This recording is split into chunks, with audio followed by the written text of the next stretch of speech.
आज का वीडियो काफ़ी इंटरेस्टिंग है और इसको मैं इंटरव्यू प्रिपरेशन के पॉइंट ऑफ व्यू से रिकॉर्ड कर रहा हूँ और इसमें मैं 4 टॉपिक्स कवर करूँगा आइडेंटिटी, म्यूटेबिलिटी, इक्वालिटी और हैशेबिलिटी। नाउ मैं बताऊँगा कि ये चारों आपस में कैसे रिलेटेड है और आप इनको कैसे यूज़ कर सकते हैं। येस, ये काफ़ी कन्फ्यूजिंग भी हो सकते हैं। और इसके बाद मैं बताऊँगा कि कैसे हेल्प करते हैं सेट और डिक्शनरी को इम्प्लीमेंट करने के लिए और आखिरी में हम कैसे एक यूज़र डिफाइंड डेटा टाइप को हैशेबल बनाते हैं, जिससे आप इस डेटा टाइप के ऑब्जेक्ट को डिक्शनरी में की तरह इस्तेमाल कर सकते हैं। तो चलिए शुरुआत करते हैं आइडेंटिटी से। सो पाइथन में हर ऑब्जेक्ट की अपनी एक आइडेंटिटी होती है जो उसके मेमोरी एड्रेस से पहचानी जाती है। और पाइथन हमें एक फंक्शन प्रोवाइड करता है आईडी के नाम से, जिसे हम यूज करते हैं किसी भी ऑब्जेक्ट की आइडेंटिटी को जानने के लिए। एंड यस, अब इसका एक एग्जांपल देखते हैं।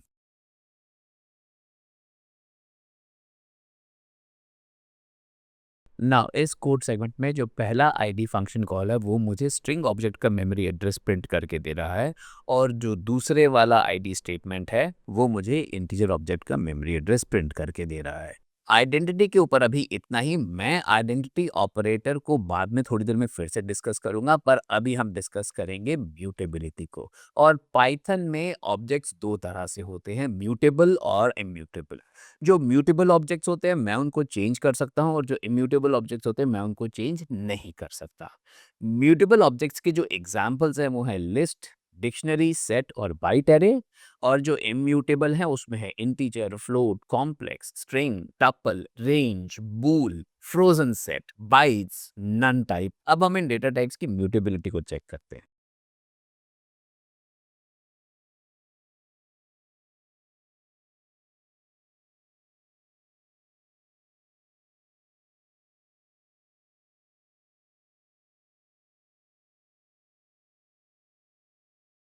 ना इफ यू नोटिस, जब मैंने स्ट्रिंग को डिफाइन किया हेलो वर्ड से, तो उस टाइम पे जो उसकी आईडी है वो डिफरेंट है, और जब मैंने बाद में इसको रीइनिशियलाइज किया हेलो पीपल से, तो उस टाइम पे इसकी आईडी डिफरेंट हो गई है। सो जब मैं स्ट्रिंग के ऑब्जेक्ट को अपडेट करता हूँ तो पाइथन एग्जिस्टिंग ऑब्जेक्ट के एड्रेस पे चेंजेस नहीं करता, बल्कि वो एक नया ऑब्जेक्ट बनाता है और वेरिएबल को उस नए ऑब्जेक्ट को पॉइंट करवाता है। चलिए अब हम देखते हैं इंटीजर ऑब्जेक्ट को।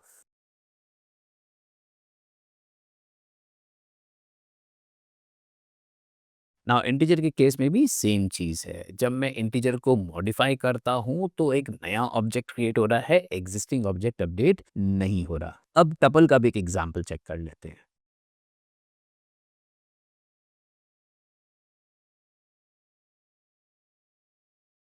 अगेन सेम बिहेवियर, जैसे ही मैंने एक नया एलिमेंट ऐड करने की कोशिश करी, पाइथन ने एक नया टपल का ऑब्जेक्ट बना के मुझे रिटर्न किया। अब कुछ म्यूटेबल ऑब्जेक्ट्स का बिहेवियर भी चेक करते हैं।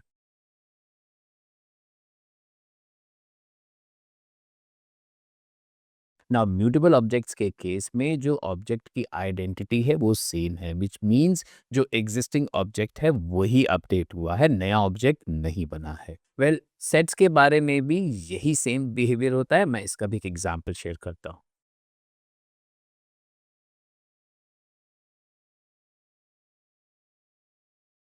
सो एज आई मेंशन, सेट क्योंकि म्यूटेबल है, तो अब जब मैं कोई नया वैल्यू उसमें ऐड कर रहा हूँ तो उसकी आइडेंटिटी सेम रहेगी, मेरा एग्जिस्टिंग ऑब्जेक्ट चेंज होगा ना। एक बात का ध्यान रखिएगा, सेट ऑल्दो म्यूटेबल है, विच मीन्स मैं उसमें एलिमेंट्स ऐड और रिमूव कर सकता हूँ, पर जो भी एलिमेंट मैं सेट में ऐड करता हूँ वो इम्यूटेबल ही होना चाहिए। अगर आप इसमें कोई इम्यूटेबल एलिमेंट ऐड करोगे तो पाइथन एरर थ्रो करेगा। फॉर एग्जाम्पल,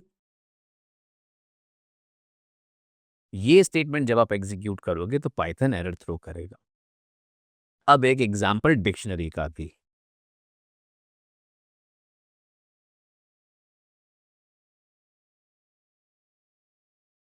ना अगेन डिक्शनरी भी म्यूटेबल है, तो जब मैं डिक्शनरी में नए की वैल्यूज पे ऐड करूंगा तो उसका जो ओरिजिनल ऑब्जेक्ट है वो इंटैक्ट रहेगा, वो चेंज नहीं होगा। हाँ, आपको एक बात का इंश्योर करना है कि जो भी कीज आप मेंशन कर रहे हैं की वैल्यू पेयर्स में वो इम्यूटेबल ही हो। अगर आपको इम्यूटेबल ऑब्जेक्ट एज अ की रेफर करोगे तो पाइथन एरर थ्रो करेगा।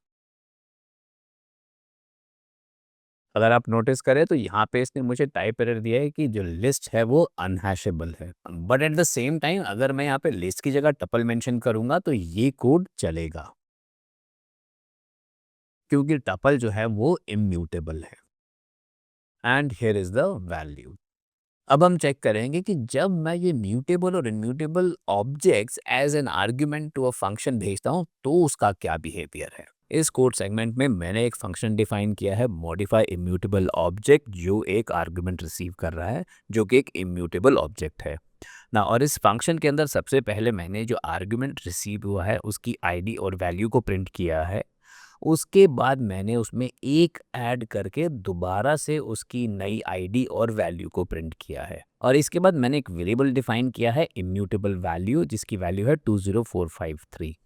और मैंने इस वेरिएबल की आईडी और वैल्यू दोनों प्रिंट करी हैं फंक्शन कॉल के पहले और फंक्शन कॉल के बाद, टू चेक कि इस वेरिएबल में क्या चेंजेस होते हैं फंक्शन कॉल के बाद। और जब मैंने ये कोड एग्जीक्यूट किया तो आप नोटिस करेंगे कि बिफोर फंक्शन कॉल और इनसाइड फंक्शन कॉल दोनों केसेस में जो वेरिएबल है, जो आर्ग्यूमेंट है, उसकी आईडी और वैल्यू सेम है। और जब मैंने एक ऐड किया तो उसके बाद वाली स्टेटमेंट में आईडी और वैल्यू दोनों चेंज हो गए हैं।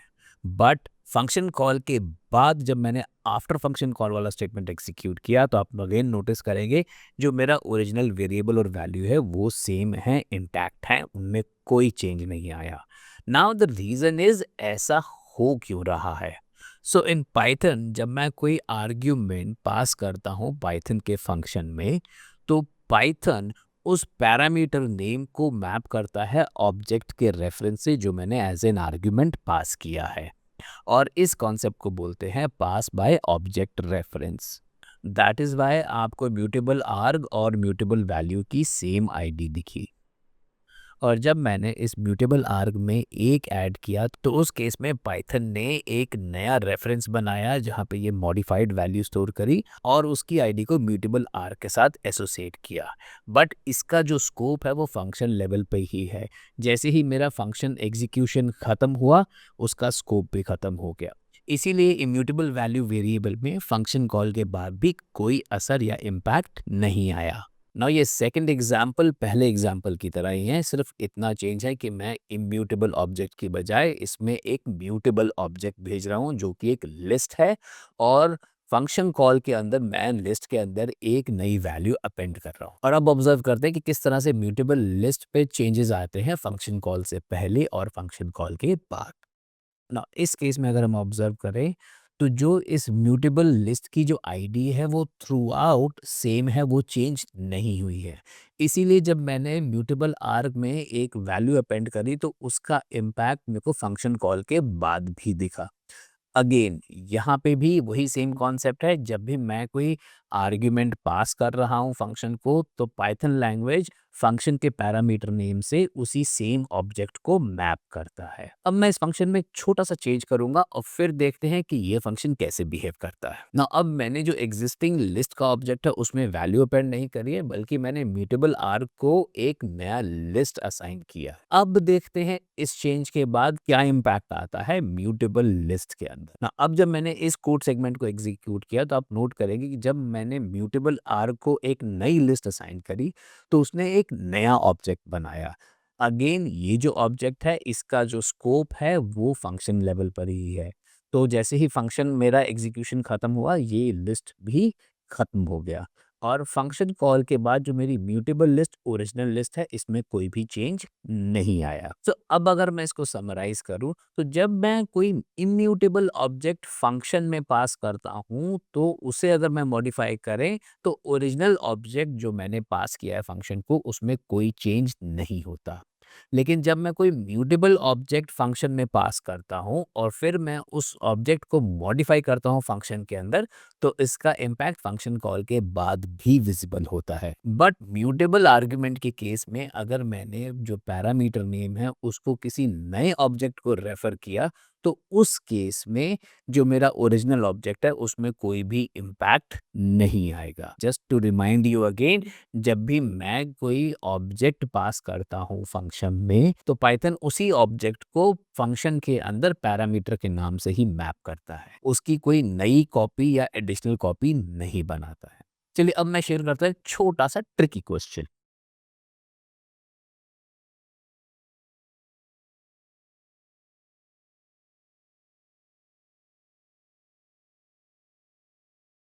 नाउ मैं आपको रिक्वेस्ट करूँगा कि इस वीडियो को 2 मिनट के लिए पॉज़ कीजिए, गेस कीजिए कि ये जो मेरे पास ट्रिक फंक्शन कॉल है इसका आउटपुट क्या होगा? चलिए मैं बताता हूँ कि इसका आउटपुट क्या है और वो क्यों है? नाउ इफ यू नोटिस इसने मुझे माइलिस्ट का हर बार एक ही आईडी दिया है और हर फंक्शन कॉल में वैल्यूज बढ़ती जा रही हैं, जबकि मेरा इंटेंशन है कि मैं जब भी इस फंक्शन को कॉल करूं तो इसके अंदर जो लिस्ट है उसमें एक ही वैल्यू, पर ऐसा नहीं हो रहा है। और इसका रीजन है कि जब भी मैं कोई डिफॉल्ट वैल्यू मेंशन करता हूं पाइथन में तो उसका जो इवैल्यूएशन होता है वो फंक्शन के डेफिनेशन के टाइम पर ही होता है, फंक्शन कॉल के टाइम पे नहीं होता। तो इसलिए अगर मैं किसी फंक्शन के पैरामीटर में डिफॉल्ट वैल्यू मेंशन कर रहा हूँ तो आई शुड इंश्योर कि वो इम्यूटेबल हो या फिर मैं उस डिफॉल्ट वैल्यू को फंक्शन के अंदर इनिशियलाइज करूँ। अब मैं आपके साथ इसका अपडेटेड कोड शेयर करता हूँ जहाँ पे हर फंक्शन कॉल पे लिस्ट के अंदर सिर्फ एक ही वैल्यू है। नाउ इस अपडेटेड कोड में जो डिफॉल्ट पैरामीटर है उसकी वैल्यू को मैंने नन मेंशन किया है और उसके बाद मैं इस वैल्यू को यहाँ पे चेक कर रहा हूँ। अगर ये नन है तो उस केस में मैं माय लिस्ट को एक नई लिस्ट बना के दे रहा हूँ जिसमें एक ही वैल्यू है 1 और फिर मैं उसकी आईडी को प्रिंट कर रहा हूँ और उसको रिटर्न कर रहा हूँ। तो इस केस में जैसा कि मैं एक्सपेक्ट कर रहा था कि हर फंक्शन कॉल पे मुझे लिस्ट में एक ही वैल्यू मिले तो मुझे वो मिल रहा है। चलिए अब आते हैं अगले टॉपिक पे जो है इक्वालिटी। सो पाइथन में ऑब्जेक्ट्स की इक्वालिटी मैं चेक करता हूँ इज इक्वल टू ऑपरेटर से। सो अगर दो ऑब्जेक्ट्स की वैल्यू सेम है तो ये ऑपरेटर मुझे ट्रू रिटर्न करेगा, अदरवाइज फॉल्स रिटर्न करेगा। एक छोटा सा एग्जांपल। नाउ इस एग्जांपल मैंने एक्स और वाई को सेम वैल्यू से इनिशियलाइज किया है और फिर इक्वालिटी ऑपरेटर से दोनों की वैल्यूज को चेक किया और पाइथन ने मुझे इसमें ट्रू रिटर्न किया है। अलॉन्ग विद दिस मेरे पास एक और ऑपरेटर है इज, जो कि आइडेंटिटी ऑपरेटर है और ये ऑपरेटर दो ऑब्जेक्ट्स की आइडेंटिटी को चेक करता है। Identity means the memory address. अगर दोनों ऑब्जेक्ट्स की आइडेंटिटी सेम है तो ये ट्रू रिटर्न करेगा, अदरवाइज ये फॉल्स रिटर्न करेगा। बट ये जो इज आइडेंटिटी ऑपरेटर है ये कभी कभी इक्वालिटी ऑपरेटर के साथ ओवरलैप करता है और यही क्रिएट होती है कंफ्यूजन और यहीं पे इंटरव्यूज को मौका मिलता है कंफ्यूजिंग क्वेश्चंस पूछने का। अब मैं कुछ एग्जांपल्स के थ्रू ये सारे पॉइंट्स एकदम क्लियर कर दूंगा और मैं शुरुआत कर रहा हूँ लिस्ट के साथ।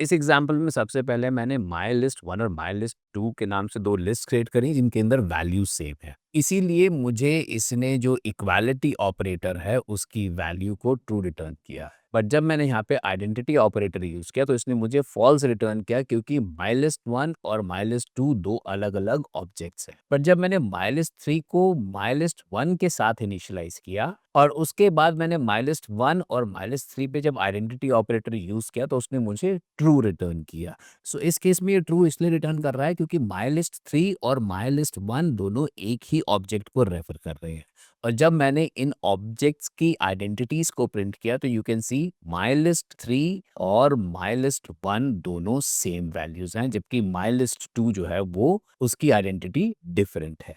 अब दूसरे एग्जाम्पल में मैंने इंटीजर डेटा टाइप लिया है और इसमें भी मैंने दो वेरिएबल्स डिफाइन करे हैं और जब मैं इक्वालिटी ऑपरेटर यूज कर रहा हूं तो इसने मुझे ट्रू रिटर्न किया है और जब मैंने आइडेंटिटी ऑपरेटर यूज किया तो इसने मुझे फॉल्स की वैल्यू रिटर्न करी है। बट जब मैंने इंट थ्री को इंट वन से इनिशियलाइज किया तो इसके बाद इसने मुझे आइडेंटिटी ऑब्जेक्ट पे ट्रू रिटर्न किया है और ये रही इन तीनों ऑब्जेक्ट्स की आइडेंटिटी जहां पे इंट वन और इंट थ्री की वैल्यू सेम है। एक बात मैं और शेयर करूंगा, ये सारा कोड मैंने पाइथन के टर्मिनल में रन किया है, पाइचार्म में नहीं, क्योंकि पाइचार्म में पॉसिबिलिटी है वो इस कोड को ऑप्टिमाइज करे और उसका रिजल्ट और ये रिजल्ट दोनों में मिसमैच होने के चांसेस हैं। तो चलिए अब मैं बताता हूँ स्ट्रिंग ऑब्जेक्ट के बारे में। नाउ इस केस में भी मैंने दो वेरिएबल्स डिफाइन करे हैं str1 और str2 with the same value और यस इक्वालिटी ऑपरेटर मुझे ट्रू रिटर्न कर रहा है और जब मैंने आइडेंटिटी ऑपरेटर यूज किया तो उस केस में भी इसने मुझे ट्रू रिटर्न किया और ये पॉसिबल हुआ है स्ट्रिंग इंटर्निंग की वजह से। और पाइथन स्ट्रिंग इंटरनिंग को इम्प्लीमेंट करता है मेमोरी और स्पीड को ऑप्टिमाइज करने के लिए। सो जब मेरे पास एक से ज़्यादा स्ट्रिंग वेरिएबल्स होते हैं जो सेम या आइडेंटिकल वैल्यूज को रेफर करते हैं, तो उस केस में ये एक ही ऑब्जेक्ट बनाता है और वो सारे वेरिएबल्स उसी को रेफर करते हैं। पर जब किसी वेरिएबल की वैल्यू को मुझे अपडेट या चेंज करना है, तो उस केस में वो एक नया रेफरेंस बनाता है और वो अपडेटेड वेरिएबल उस नए रेफरेंस को रेफर करता है। बाय द वे, ये इंटरनिंग सिर्फ स्ट्रिंग के लिए नहीं होती, ये बूल टाइप्स और नन टाइप के लिए भी होती है। और ये जो दोनों डेटा टाइप्स हैं, बूल और नन, इनको हम सिंगलटन भी बोलते हैं बिकॉज उनकी एक ही इंस्टेंस एग्जिस्ट करती है पाइथन के रन टाइम एनवायरनमेंट। नाउ अब अगर मैं बात करूं टपल और डिक्शनरी की, तो उसकी ऑब्जर्वेशंस भी बिल्कुल सेम हैं जो हमने इंटीजर और लिस्ट के लिए ऑब्जर्व किया है। तो मैं उन दोनों एग्जांपल्स को यहाँ पे रिपीट नहीं कर रहा। अब मैं आपको बताता हूँ वो ग्रे एरिया जहाँ पे इज ऑपरेटर इक्वालिटी ऑपरेटर के साथ ओवरलैप करता है। नाउ पाइथन का जो रन टाइम एनवायरनमेंट है उसमें -5 से लेके 256 तक की वैल्यूज को ऑलरेडी कैशे कर रखा है, विच मीन्स जब आप कोई भी वेरिएबल डिफाइन करोगे और उसको -5 से 256 के बीच में कोई भी वैल्यू असाइन करोगे, तो हर बार वो सेम रेफरेंस लेगा। विच मीन्स अगर मेरे पास कोई वेरिएबल है जिसकी वैल्यू फॉर एग्जांपल 100 है, और अगर मैं उसके साथ इज ऑपरेटर यूज करूं 100 के साथ कंपेयर करने के लिए, तो वो मुझे ट्रू रिटर्न करेगा। इसका मैं आपको एक एग्जांपल दिखाता हूं।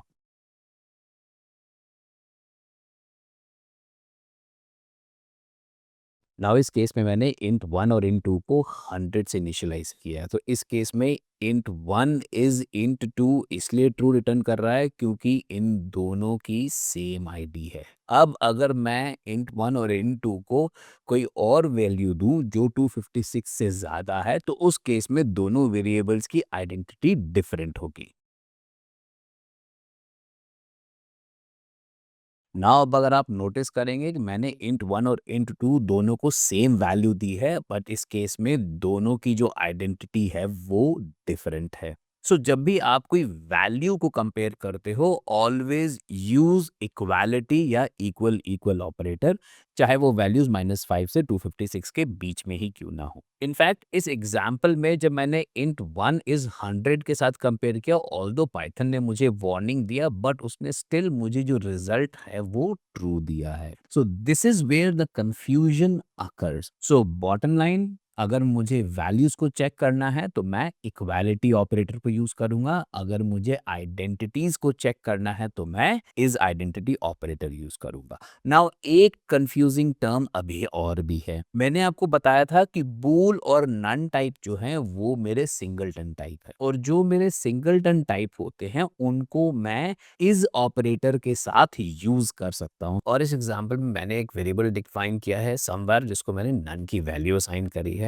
अब जब मुझे चेक करना है कि समवेयर की वैल्यू नन है, तो मैं एक्चुअली में ये दोनों स्टेटमेंट्स यूज कर सकता हूँ, somewhere is none and somewhere equal equal none. Now pythonic way है कि जब मुझे किसी सिंगलटन को चेक करना है तो मैं ये यूज कर सकता हूँ, और यही है कंफ्यूजन की जड़ जब मैं किसी वेरिएबल में वैल्यू को चेक करने की कोशिश करता हूँ इज ऑपरेटर यूज करके। सो नेट नेट अगर मैं इसको कंक्लूड करूं, तो आप इज ऑपरेटर तब यूज करो जब आपको दो वेरिएबल्स की आइडेंटिटी को चेक करना है या फिर किसी सिंगलटन को चेक करना है, जैसे ट्रू, फॉल्स और none. Otherwise use equality operator, तो आपको कंफ्यूजन कम रहेगा। तो चलिए अब आते हैं नेक्स्ट टॉपिक पर, जो है हैशेबिलिटी। सो पाइथन में हैशेबिलिटी का मतलब होता है कि क्या मैं किसी ऑब्जेक्ट की हैश वैल्यू जनरेट कर सकता हूं या नहीं। सो पाइथन में कुछ ऑब्जेक्ट्स हैशेबल होते हैं, मतलब मैं उनकी हैश वैल्यू जनरेट कर सकता हूं, और कुछ ऑब्जेक्ट्स हैशेबल नहीं होते हैं। नाउ अब सबसे पहले बात करते हैं हैश वैल्यू। सो हैश वैल्यू एक यूनिक आइडेंटिफायर होता है जो हम जनरेट करते हैं ऑब्जेक्ट की वैल्यू को यूज करके। ये एक फिक्स साइज इंटीजर होता है और हम इस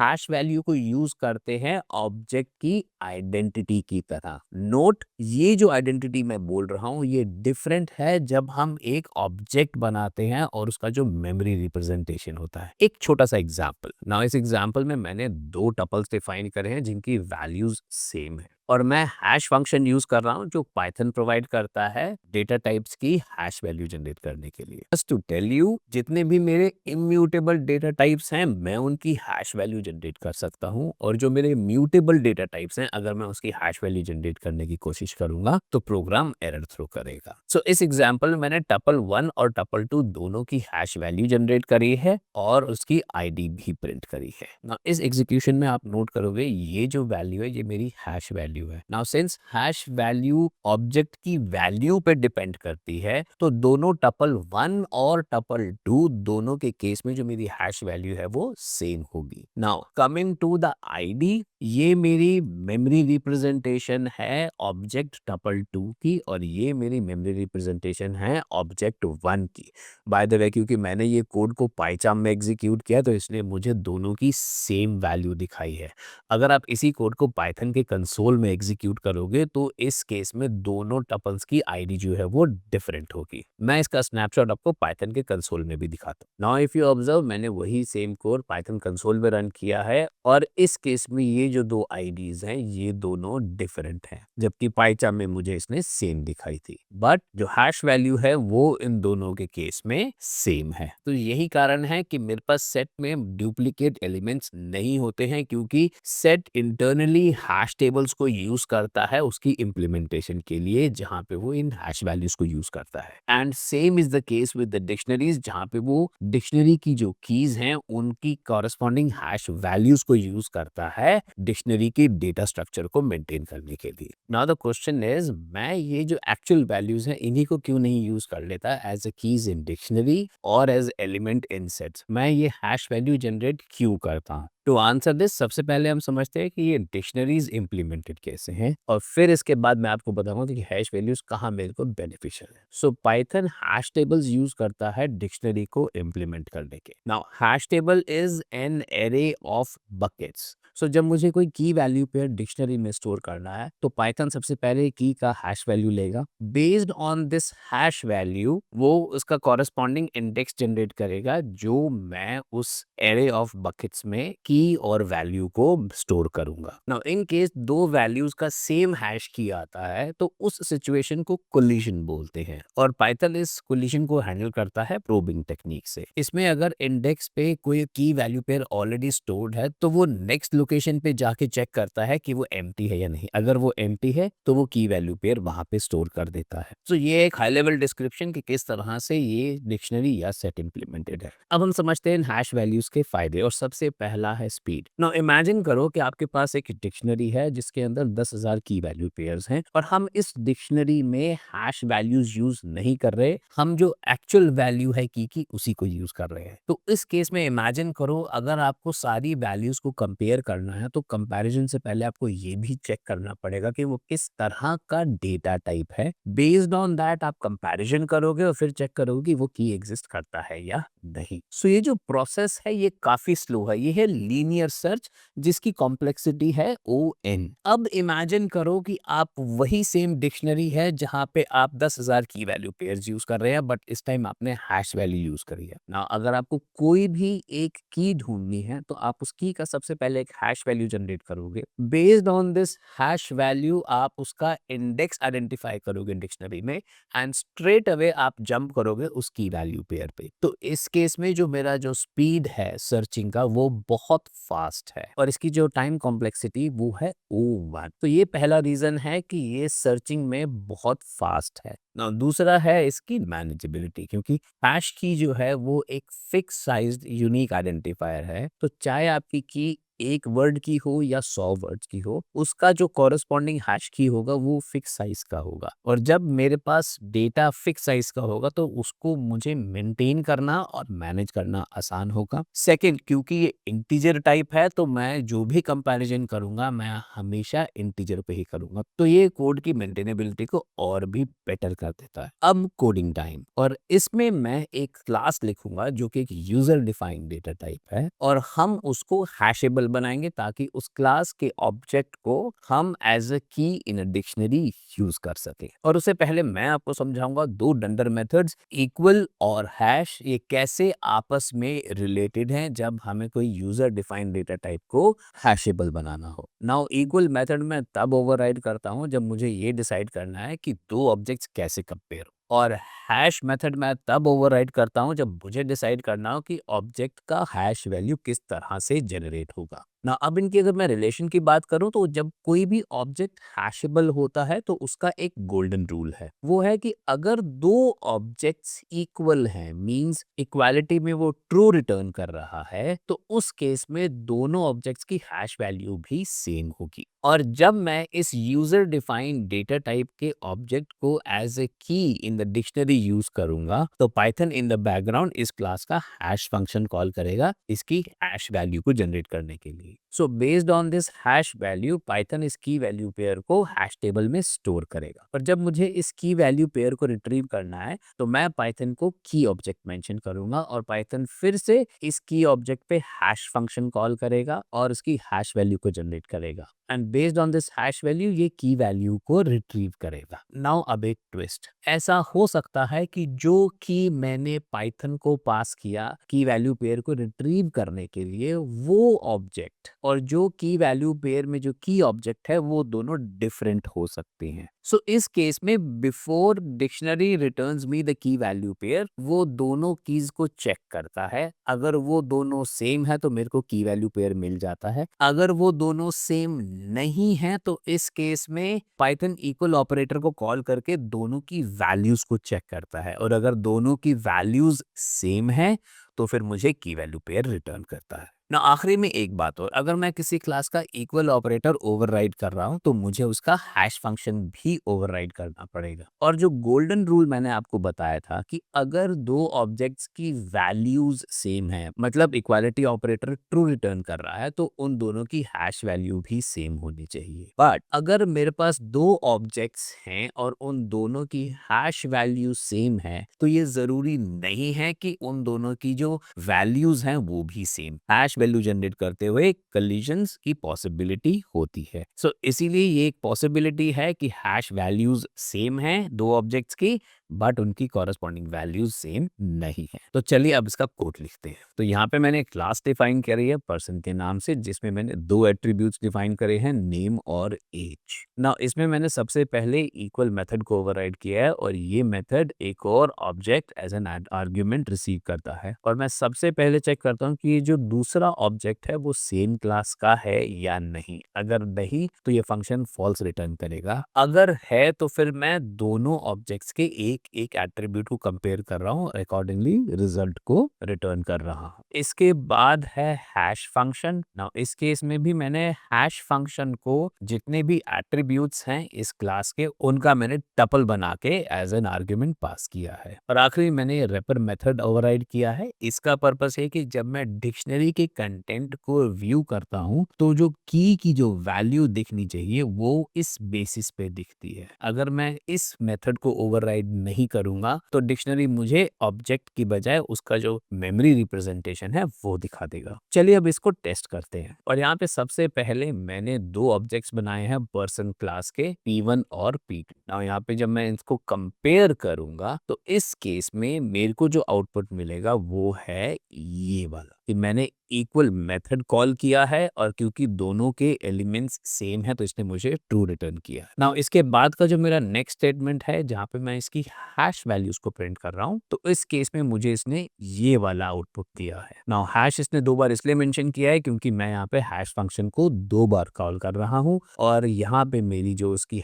हैश वैल्यू जनरेट हुई है वो ये है। नाउ इसके बाद मैंने एक डिक्शनरी ऑब्जेक्ट बनाया जिसमें मैंने P1 को एज अ की और first person as a value mention किया है। और जब मैं इस डिक्शनरी को प्रिंट करता हूं तो इसने मुझे ये वाला आउटपुट दिया है। बाय द वे ये वाला हैश तब कॉल हुआ था जब मैंने डिक्शनरी में P1 को ऐड किया था, और जब मैंने ये वाला स्टेटमेंट कॉल किया है तो इसने मुझे ये आउटपुट दिया है। नाउ ये जो आप ABC20 देख रहे हैं ये पॉसिबल हुआ है मेरे रैपर मेथड की वजह से। अगर मैं ये मेथड ओवरराइड नहीं करूंगा तो यहाँ पे ये मुझे उसकी मेमोरी रिप्रेजेंटेशन दिखा देगा। नाउ इस स्टेटमेंट में जब मैं P1 को ढूंढ रहा हूँ डिक्शनरी में और उसकी वैल्यूज मांग रहा हूँ तो इस केस में ये मुझे आउटपुट देगा ये वाला हैश, क्योंकि इसने P1 का हैश जनरेट किया है। बेस्ड ऑन दिस इसने फिर मेरे को उसकी कॉरेस्पॉन्डिंग वैल्यू रिटर्न करी है। जब मैं ये वाला स्टेटमेंट कॉल कर रहा हूँ तो इस केस में इसने हैश तो जनरेट किया ही है, क्योंकि इसने P2 का हैश जनरेट करके